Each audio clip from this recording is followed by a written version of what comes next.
여러분 이 말 아세요? 미련 곰탱이.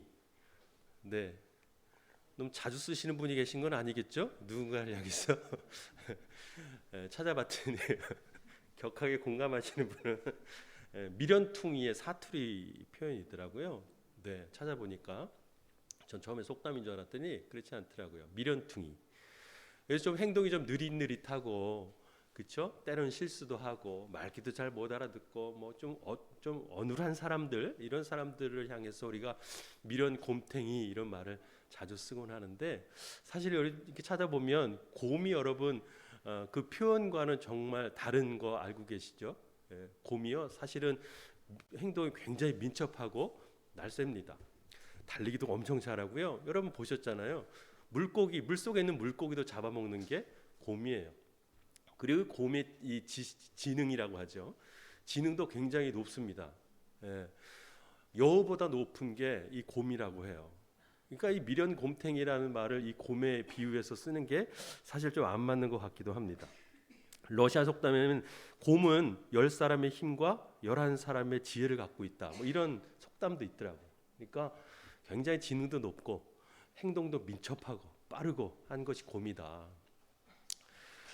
이렇게 좀 이렇게 행동이 좀 어눌하고 좀 실수가 많고 좀 느릿느릿하고 이런 사람들, 미련 곰탱이 같은 사람들. 제가 군 생활을 했는데 군에도 이런 사람이 있어요. 그죠? 우리 형제님들은 아마 아주 격하게 공감하실 텐데, 이게 뭐 정식 단어는 아닌 것 같은데 이 사람들을 일컬어서 고문관이라고 표현을 해요. 그래서 뭘 얘기를 해도 잘 알아듣지도 못하고, 그러니까 맨날 실수도 하고, 또 뭐 명령을 해도 행동이 느릿느릿하니까 거의 단체에 꼭 짐이 되는 그런 사람들을 일컬어서 고문관이라고도 했습니다. 요즘에 뭐 그 군 생활에 관련된 드라마도 많이 하곤 하는데, 이런 얘기를 한 이유는 뭐냐면, 혹시 여러분 주위에 이런 사람이 있나요? 내가 그렇다고요? 혹시 여러분 주위에 이런 사람이 있는지 모르겠어요. 너무 답답하고 너무 좀 느릿느릿하고 마음에 안 들고 한 사람들. 다시 말하면 정말 오늘 제목처럼 내가 용납하기 좀 어려운 사람들, 나와 많이 다른 사람들, 나와 성격도 기질도 성향도 많이 다르고 너무 답답하고 받아들이기도 힘들고 용납하기 힘든 사람들 말입니다. 특별히 명절 모레고 있는데 여러분의 가족 간에, 친지 간에 그런 사람이 혹시 있는지 모르겠어요. 이것들을 생각해 보면 우리가 살아가면서 용납해야 할 때가 많다라는 사실이에요. 특별히 어느 땐가 이런 사람들을 만날 때죠. 내가 관계하고 싶지 않아도 어쩔 수 없이 맺어진 그 관계 때문에, 그 교제 안에서 내가 어쩔 수 없이 용납해야 하는 사람들이 있기 마련입니다. 그렇죠? 나와 너무나 다른 그 사람을 내가 받아들이기에는 너무나 힘들고 어려울 때가 있는 것이 우리 삶의 모습이에요.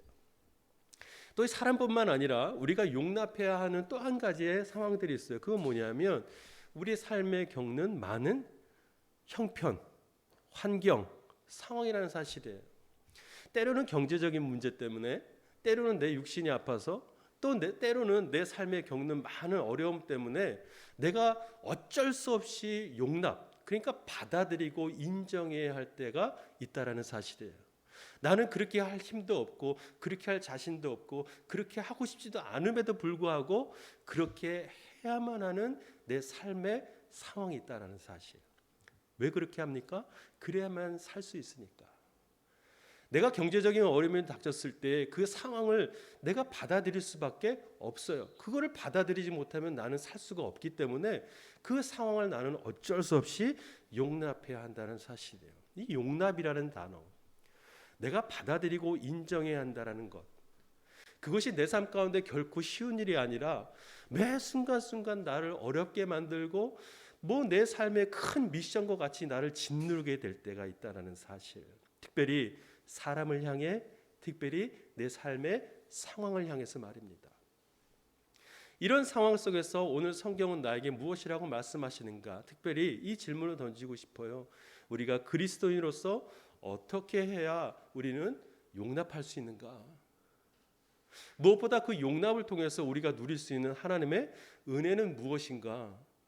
그것을 함께 좀 찾아가 보고 싶습니다. 이것을 우리가 다루기 위해서 가장 전제되는 것이 하나가 있어요. 그것이 뭐냐 하면 바로 하나님께서 우리를 용납하셨다는 사실입니다. 대답을 좀 듣고 싶어요. 여러분 동의하십니까? 네. 아니 뭐 억지로 할 필요는 없어요. 찾아가면 되니까. 이 대전제는 뭐냐면 하나님께서 우리를 용납하셨다라는 사실이에요. 다시금 말하면 우리가 누구를 용납하기 이전에 먼저 우리가 하나님의 용납하심의 대상이 되었다라는 사실입니다. 다시 말하면 하나님께서는 우리를 용납해 주셨다라는 사실이지. 그러니 하나님께서 용납하시는 그 사실 앞에 우리는 겸손히 반응하고 나아가야 합니다.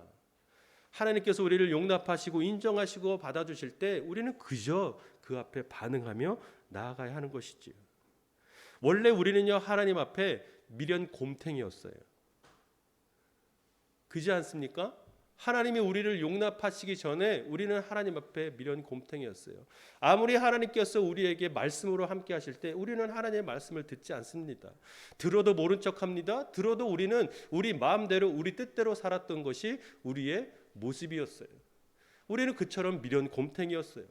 하나님께서 우리 삶에 어떤 것을 원하시고 요구하시며 부르실 때 우리는 그것을 따르지 않았어요. 우리 마음대로 우리의 속도대로 우리 식대로 우리는 우리 마음대로 뜻대로 살아왔다라는 사실이에요. 그처럼 하나님 우리를 부르실 때 우리는 그것에 반응하지 않고 느릿느릿 우리 마음대로 어둔하게 때로는 아주 영악하게 하나님 앞에서 모른 척하며 하나님께서 원하시는 삶의 모습을 살아가지 않는 미련 곰탱이와 같은 우리를 하나님께서 어떻게 해요? 용납해 주셨다는 사실이에요. 우리를 안아주시고 맞아주셨다는 사실. 이것을 여러분이 동의하신다면 오늘 하나님께서 우리에게 주신 말씀을 통해서 더 큰 놀라운 은혜를 발견하시게 될 것 같습니다. 왜냐하면 하나님의 용납하심이 우리에게 어떤 은혜로 나타나는지를 깨닫게 된다면 무엇보다 우리 삶에 놀라운 용납에 대한 은혜를 체험할 수 있기 때문입니다. 자, 먼저 하나님께서 우리를 용납하실 때 우리를 어떻게 용납하시는가? 하나님께서 끝까지 우리를 참고 인내하시며 기다리신다는 사실입니다. 베드로후서 3장 9절 말씀인데요. 여러분 좀 같이 읽어주시면 좋겠습니다. 시작.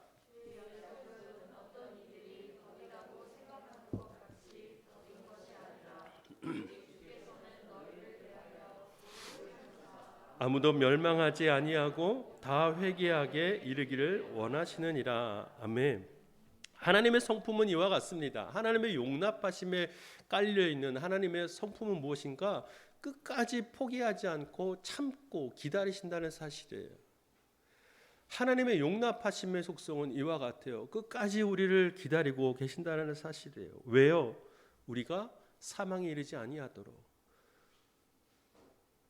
다시금 말하면 우리가 죽지 아니하도록 하나님께서 우리를 끝까지 우리가 돌아오기까지, 다시 말하면 하나님의 용납의 자리까지 나아오도록 하나님은 끝까지 포기하지 않고 기다리고 계신다는 사실이에요.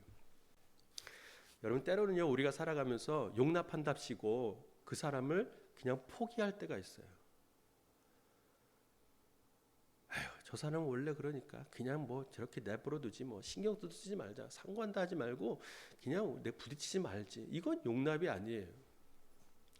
용납은요 여러분 그 사람을 살리는 일이에요. 우리가 사망의 일로 가지 아니하도록, 다시금 말하면 성경에서 말씀하시는 것처럼 우리가 회개하고 돌아오기까지 하나님은 끝까지 참고 기다리신다는 사실, 이것이 바로 하나님의 용납의 모습이에요. 그래서 여러분 성경에 이 용납이라는 단어로 해석된 이 히브리 원어를 살펴보면 이 카타르라는 말, 이 의미는 무엇인가? 바로 애워싸다, 둘러싸다, 참고 기다리다, 인내하며 대기하다, 이런 의미를 갖고 있어요. 어떤 모습이에요 여러분? 우리가 무엇인가 사냥할 때, 사냥이라는 말이 좀 거창하니까 무언가를 이렇게 잡고자 했을 때 여러분 너무 조급하면 그 사냥감을 우리가 얻을 수 없잖아요. 진득하니 그 자리에 앉아서 기다려야 돼요. 그 덫에 올 때까지, 그 그물에 올 때까지 기다려야 하는 모습이에요. 참고 기다리는 것, 인내하면서 대기하고 있는 것, 지켜보고 있는 것. 우리가 그 결과를 얻기까지 참고 인내하고 기다리는 것과 같이 하나님께서는 우리가 하나님의 용납의 자리까지 나오기까지 하나님은 우리를 끝까지 인내와 오래 참으심으로 기다리신다는 사실이에요. 이것이 우리에게 어떤 것을 주는가?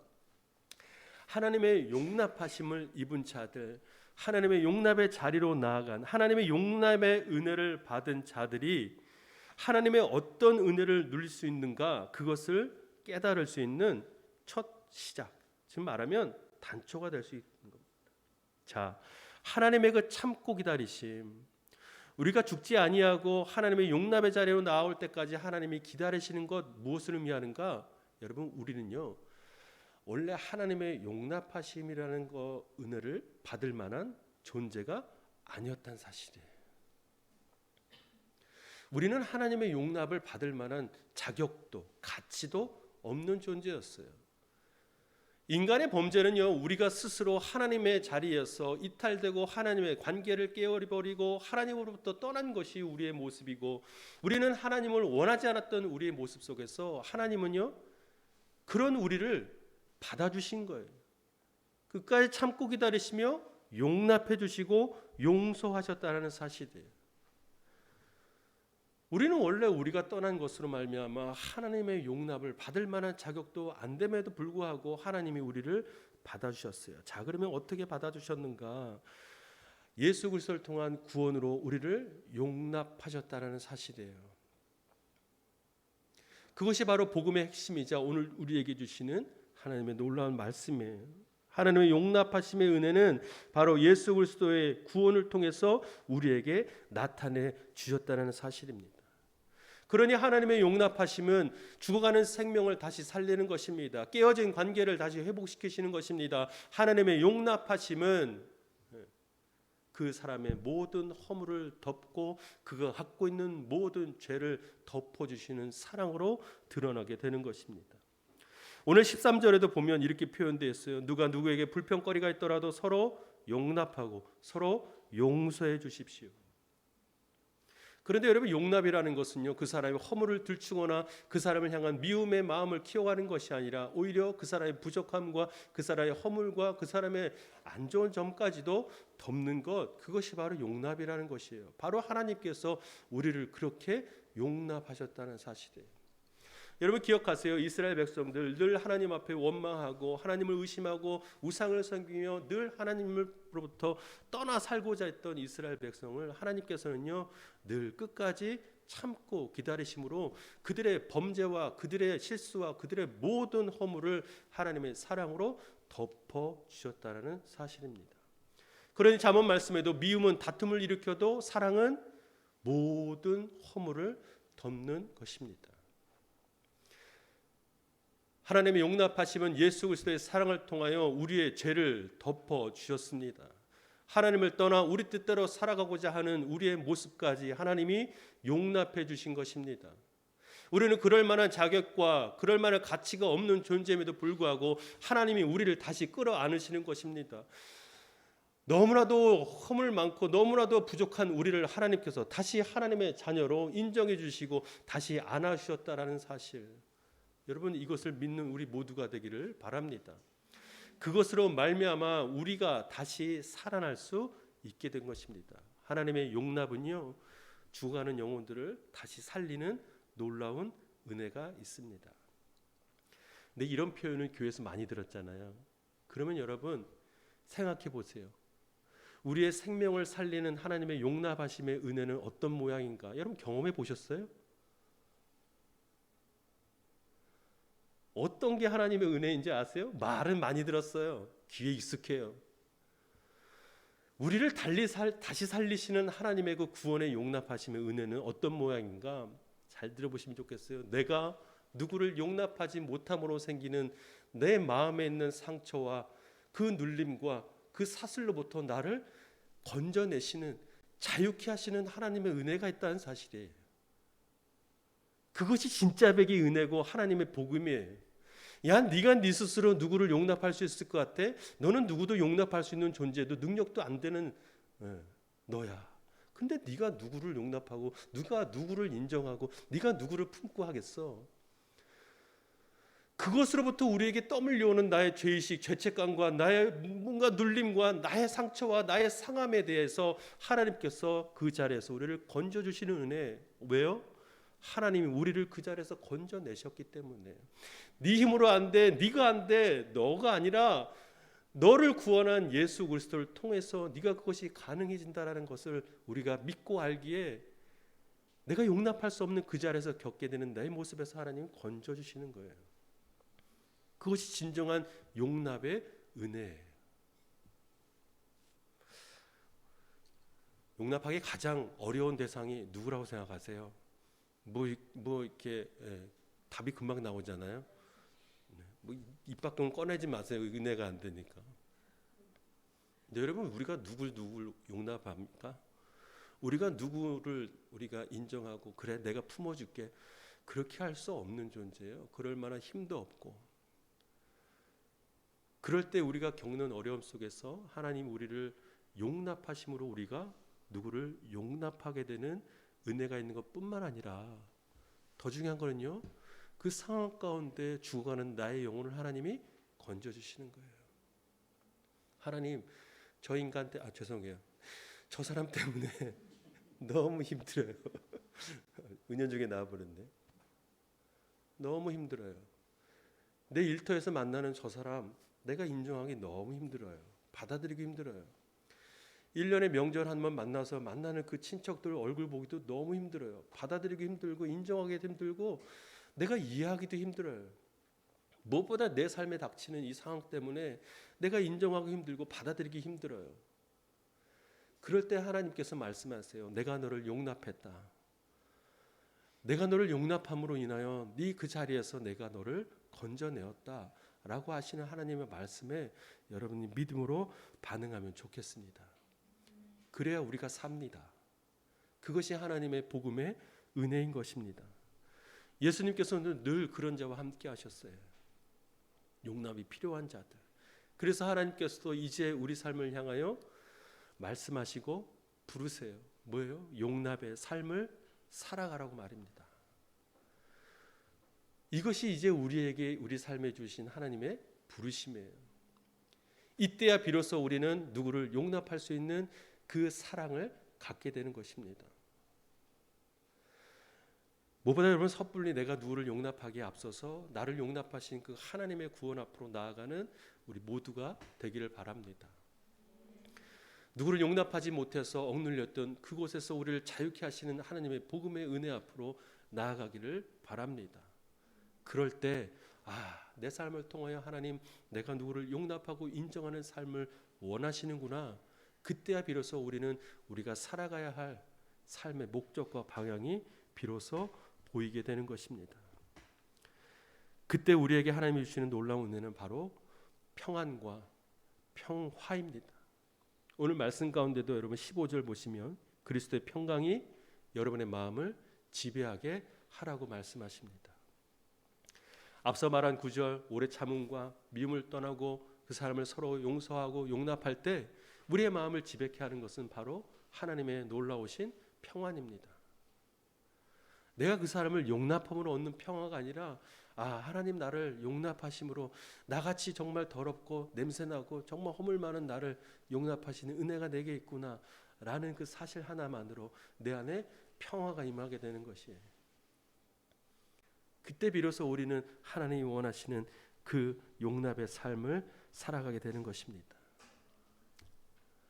말씀을 마무리할 텐데 여러분 무엇보다 여러분 자신을 용납하는 우리 모두가 되기를 바랍니다. 우리 스스로도 용납하기가 굉장히 어려워요. 그렇죠? 우리가 누구를 용납하기보다 내 자신을 용납하는 것이 어렵습니다. 그러나 여러분 믿음으로 꼭 확신을 갖게 되기 바랍니다. 하나님께서 여러분을 용납하셔서 여러분을 하나님의 자녀로 삼으셨다는 사실, 그 사실로 말미암아 여러분의 자신 스스로를 받아들이시면 좋겠어요. 나는 하나님의 귀한 자녀구나. 나는 하나님의 거룩한 백성으로 나를 부르시고 구원하셨구나. 이런 믿음의 확신이 여러분 자신을 받아들이고 인정하는 그런 은혜가 되기를 바랍니다. 두 번째로는 이제 여러분의 삶을 통하여 용납하십시오. 여러분과 다른 사람들, 여러분 일터나 관계된 자들, 이웃들, 가정 안에서 여러분이 정말 용납하기 어려운 사람이 있다고 한다면 그 영혼을 바라보지 말고 나를 용납하신 하나님의 그 은혜 안에서 그런 삶을 도전하며 살아가는 모두가 되기를 바랍니다. 무엇보다 여러분 입술에서 나는 할 수 없어요 하나님, 주님이 하셔야 합니다 라는 고백이 있으면 좋겠어요. 여러분이 뭔가 하려고 하지 말고 여러분을 용납하신 하나님 안에서 그 모두한 것들을 누리는 모두가 되기를 바랍니다.